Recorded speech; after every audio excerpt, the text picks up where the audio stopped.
দক্ষিণ কোরিয়ার দক্ষিণ পূর্বাঞ্চলে ভয়াবহ দাবানলে 18 জন নিহত ও 19 জন আহত হয়েছেন। দেশটির কর্তৃপক্ষ পরিস্থিতি মোকাবেলায় সর্বোচ্চ সতর্কতা জারি করেছে। প্রায় 17,000 হেক্টর বনভূমি পুড়ে গেছে, যা আকারের দিক থেকে দক্ষিণ কোরিয়ার ইতিহাসে তৃতীয় বৃহত্তম দাবানল।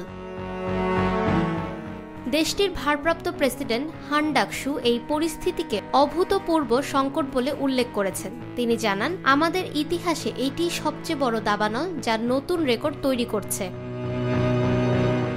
দাবানলের আগুন নিয়ন্ত্রণে আনতে 5,000-এর বেশি সেনাসহ হাজার হাজার দমকল কর্মী মোতায়েন করা হয়েছে। এছাড়া দক্ষিণ কোরিয়ায় অবস্থানরত যুক্তরাষ্ট্রের সামরিক হেলিকপ্টারও নিয়োগ করা হয়েছে। তবে প্রবল বাতাসের কারণে আগুন নিয়ন্ত্রণের প্রচেষ্টা ব্যাহত হচ্ছে। জানা গেছে, এখন পর্যন্ত 23,000-এর বেশি মানুষকে নিরাপদ স্থানে সরিয়ে নেওয়া হয়েছে। আগুনে ঐতিহ্যবাহী সাংস্কৃতিক স্থাপনাও ক্ষতিগ্রস্ত হয়েছে। দেশটির বন বিভাগ জানিয়েছে, জাতীয় ঐতিহ্য হিসেবে স্বীকৃত জোসন রাজবংশের সময়কার একটি স্থাপত্য নিদর্শনও দাবানলে ধ্বংস হয়েছে।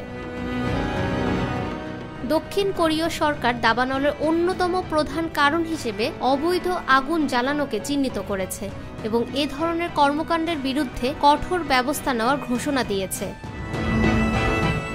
ফাহমিদা বিনতে আনোয়ার, নিরপেক্ষ নিউজ ডেস্ক, ঢাকা।